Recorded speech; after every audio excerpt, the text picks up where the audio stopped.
Speed passage संपादकीय para.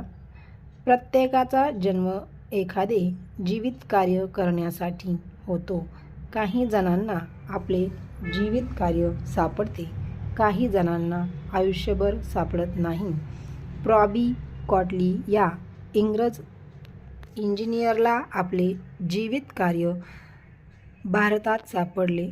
ते होते मृत्यूच्या छायेत जगणाऱ्या लाखो भारतीयांसाठी गंगा कालवा बांधण्याचे. पॅरा. वर्ष 1838. प्रॉबी कॉटली सहारानपूर येथे नोकरीवर होते. त्याच काळात भीषण दुष्काळ पडला होता. हजारो कुटुंबे देशोधडीला लागली होती. मृत्यूचे असे थैमान की सहारानपूर येथे दररोज 100-200 भुकेलेली माणसे खुरडत यमुनेकाठी येऊन प्राण सोडत. सकाळी सैन्यांच्या तुकड्या त्या अस्थिपंजर देहांची विल्हेवाट लावून यमुनेचा किनारा स्वच्छ करीत. मृत्यूचे हे तांडव पाहून कॉटली अंतर्बाह्य हादरले. सिंचन हाच या संकटावरचा कायमस्वरूपी उपाय होता. त्यासाठी गंगा कालवा निर्माण करणे हेच आपले जीवित कार्य आहे असे कॉटली यांनी ठरवले आणि त्यांच्या जीवनातील एका नव्या पर्वाला सुरुवात झाली. पॅरा. प्रॉबी कॉटली यांचा जन्म 3 जानेवारी 1803 रोजी इंग्लंडमध्ये झाला.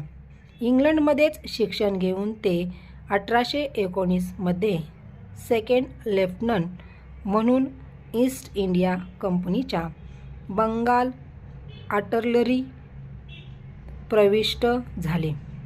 बंगाल इंजिनियर्स च्या दिल्ली विभागात कॅनॉल सुपरिटेंडंट म्हणून त्यांची नेमणूक झाली. मध्ययुगात यमुनेवर बांधण्यात आलेल्या पूर्व यमुना कालव्याची देखरेख व बांधकाम हे त्यांचे काम होते. 13 वर्ष त्यांनी मथुरा, आग्रा आणि सहारानपूर येथे काम केले.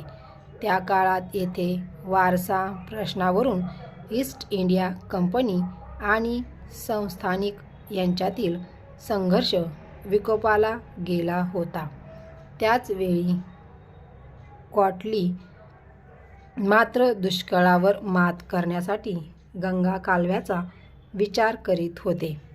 1836 मध्ये त्यांनी हरिद्वार येथून गंगा व यमुना दुआबाद कालव्याने पाणी नेण्याची संभाव्यता शोधून पाहिली होती, पण ते जमले नाही. सोबत त्यांनी कालव्याचे झडपांचे प्रयोग आणि जलयांत्रिकीचा अभ्यास केला. एका महान कार्यासाठी ते नकळत तयार होत होते.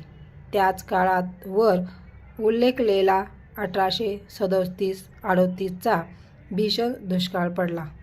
पॅरा. 2 नद्यांच्या मधील प्रदेश म्हणजे दुआब. हा शब्द आपण म्हणजे पाणी वरून आलेला आहे. उत्तर भारताचा बराच भाग गंगा व यमुना यांच्या दुआबात येतो. 2 महान नद्यांच्या मधील हा सुपीक गाळाचा प्रदेश खरे तर भारतातील सर्वात समृद्ध भाग असावयास हवा, पण लहरी मान्सून व विशिष्ट भूरचनेमुळे तो सतत पूर किंवा दुष्काळात उद्ध्वस्त होत होता. हजारो वर्षात कुणीही यावर उपाय योजना केली नव्हती.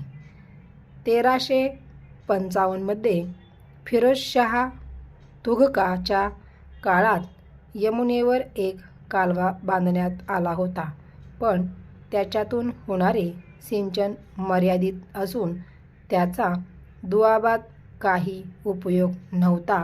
Over stop.